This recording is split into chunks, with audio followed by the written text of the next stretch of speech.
Turn on subtitle so you don't miss a word. شده تا حالا وسط جمع باشی ولی احساس میکنی هیچ کس تو رو نمیفهمه و درک نمیکنه؟ یا اصلا یه پیام داشته باشی دوستت، خانوادت، اما دوست نداری باشون حرف بزنی، حوصله‌شون رو نداری؟ اصلا شده به خودت بگی من تنها نیستم اما تنهایی زندگی میکنم؟ اگه این حس برات آشناست، نه عجیب غریبی، نه مشکل داری، نه ضعیفی، داری یه چیزی رو تجربه میکنی به اسم تنهایی. آره، داری تنهایی تجربه میکنی. پس اگه اینا برات آشناه، حس میکنی واقعا برای خودمه، سابالک یادتون نره، چون قراره بفهمیم تنهایی دقیقا چیه. حتی تو شلوغ‌ترین مهمونه احساس تنهایی میکنی، یا چه شکلی ازش خارج بشی، احساس تنهایی نکنی. و چرا بعضی آدما خیلی تنها؟ تا آخر ویدیو همراه من باش. به نظر من تنهایی این نیست که دور و برت خالی باشه و هیچکی رو نداشته باشی. اتفاقا اون آدمای دور و برت هم داری، اما احساس میکنی اونا نمیفهمنت، درکت نمیکنن. حالا میخواد تو خانواده باشه، دوستات باشه، اصلا تو رابطت باشه، ولی بازم میگی هیچ کس منو نمیفهمه، درکم نمیکنه از این حرفایی که دارم میزنم. و اینجا فهمیدیم تنهایی نبوده آدم دور و بر ما نیست، نه، تنهایی یعنی نبود رابطه عاطفی. حالا میخواد با خانوادت باشه، با دوستت باشه، یا با پارتنرت. و اینطور فهمیدیم نه حست دیده میشه، نه حرفت شنیده میشه، و این خود واقعی تو پنهون میکنی. بخاطر همینا بخش اول، چرا آدم ها تنها میشن؟ تو این بخش 2 دلیل داره، دلیل بیرونی و درونی. دلیل بیرونی شبکه‌های اجتماعی، با اینکه ارتباط زیاده ها اما رابطه کم، یا زندگی مدرن، آدم زیاد رابطه عمیقه کم. حالا میشه به اینم نگاه کرد ترس از قضاوتمونه که ما ماکس های جور و جور میزنیم. حالا در کنار اینا مهاجرت، شکست عشقی، فشار اقتصادی، فردگرایی افراطی هستش.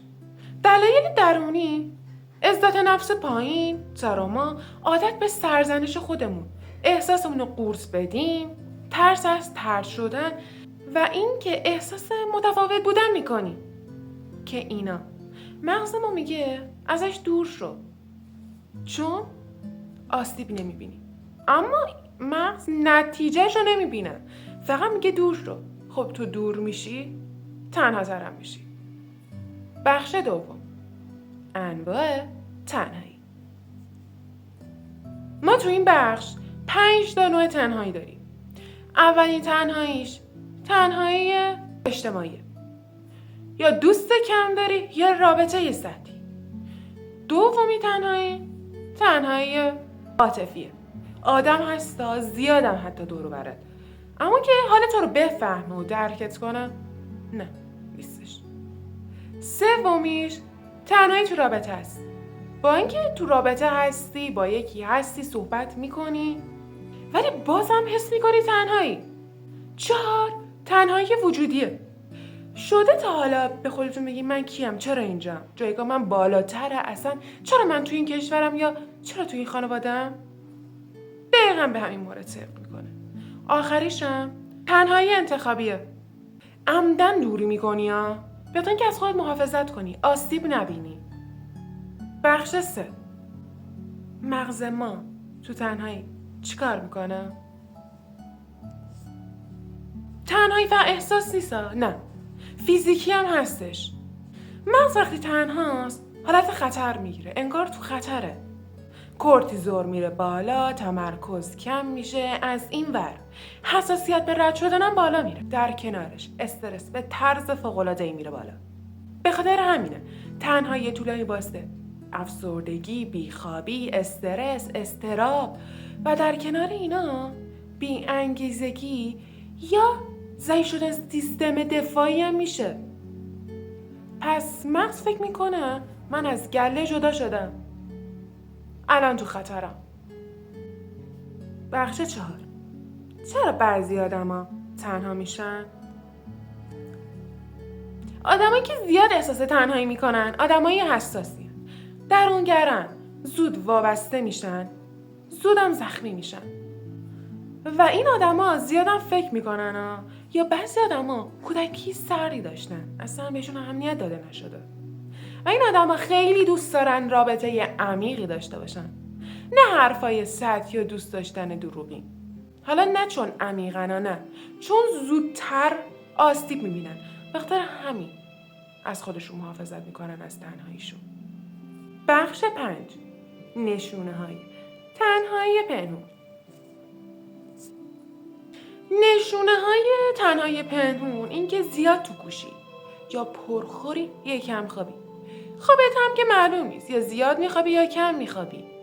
در کنار اینا احساس پوچی میکنی، وابستگی شدیدم به یک نفر داری و احساس میکنی من اضافیم. در کنار این مهمتر از اون مقایسه خودت با بقیه است، با دیگرانه. اگر این چند تا برات آشناست، بدون این احساس تنهایی نیست. این زنگ خطر هشدار برای تو. بخش 6. اشتباهات رایج درباره تنهایی. اشتباهی که فکر می‌کنیم در مورد تنهایی اینه که مگر تنهام کسی منو دوست نداره، دوست داشتنی نیستم. و در کنار اینا همه خوشحال‌تر از منن. پس به خاطر همین باید قوی باشم که نیاز به دیگران نداشته باشم. یا اگر بگم من تنهام ضعیف به نظر میام. بچه‌ها، این تنهایی احساس نیست. این نشونه انسان بودنه. هر انسانی میتونه تنها باشه، شاد باشه یا دور شلوغ باشه. بخش 7. درمان تنهایی. تو این بخش از ویدیو 7 مرحله داره. اولین مرحلهش میشه اسم گذاشتن. به جای اینکه بگی من حوصله ندارم، اصلا نمیخوام تو جمع باشم، بگو من تنها. اسم گذاشتن روی این احساس اولین قدمه تو این ویدیو. دومین قدم رابطه با خودمونه. قبل از اینکه اصلا بری یه رابطه رو شروع کنی، با خودت آشتی کن، با خودت حرف بزن، با خودت گوش بده. چون میفهمی تنهاییمون از چی سرچشمه میگیره. سومین مرحله کیفیت نه کمیت. شما 100 تا دوست داشته باشی اما نتونی با هیچ کدوم حرف بزنی، اما یه دونه دوست داشته باشی، بدونی که ازش احساس امنیت کنی، همین برات کافیه. قدم 4 آسیب پذیریه. یکی بگو حالم بده و اینجاست دیوار دفاعی تنهایی تو میشکنه. مرحله 5 فعالیت اجتماعی. کلاس، ورزش، گروه آنلاین یا کار داوطلبانه.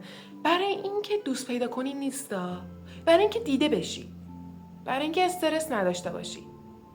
مرحله 6 کم کردن مقایسه. شبکه‌های اجتماعی دیگه همه میدونن میشه نسخه زندگی نمایشی، پس واقعی نیستن. هرس اینو نخورین که چرا زندگی من این شکلی نیست، چرا تنهایی میکنم، با اینکه این پیج، این شخص یا این بلاگر اینقدر دور شلوغ و زندگیش عالیه. اینو فقط نمایشیه دیگه، همه میدونن. آخرین مرحله کمک حرفه‌ایه. اگر خیلی شدید و عمیقه، شاید روان درمانی بکنی، درمان افسردگی و کار روی عزت نفس. در کنار این گروه درمانی هم به شما پیشنهاد میکنم. بخش آخر فرق بین تنهایی با تنها بودن. تنها بودن فیزیکیه، اما تنهایی احساسش میکنی. ممکنه تنها باشی کسی دور و برت نباشه، اما احساس تنهایی رو میکنی. حتی تو اون وقتایی هم که شلوغه، همه دور و برت هستن اما احساس تنهایی که میکنی هنوز تو وجودت پابرجه. پس اگه الان تنهایی، نه عقبی نه جا موندی. تو فقط یه دل داری، یه احساس داری، دوست داری ارتباط واقعی و عمیق رو بچشی. پس یعنی تنهایی تو هنوز توان دوست داشتن رو داری، اما نمیدونی اون احساس رو کجا خرجش بدی. یا وقتش بوده و نمیدونستی، یا کلا وقتش نبوده که خرجش کنی. پس امید هست با یه آدم خوب که احساس امنیت کنی. و تا همینجا بود ویدیو امروز ما که برای شما تنها بودن رو گفتیم اصلا چه شکلی بوده، درماناشو گفتیم. به شما پیشنهاد میکنم که دوباره ببینیم، آروم آروم شورش کنیم. و در کنار اینا اگر برای شما مفید بود لایک و ساب یادتون نره و تو کامنت ها بنویسیم بیشتر چه موقعی احساس تنهایی میکنین، تو جمع، تو خلوت، اصلا احساس تنهایی میکنین یا احساس تنهایی فیزیکی میکنین. و به خاطر همین منتظر کامنتاتون هستم تا ویدیوی دیگه. مراقب خودتون باشید. خدا نگهدار.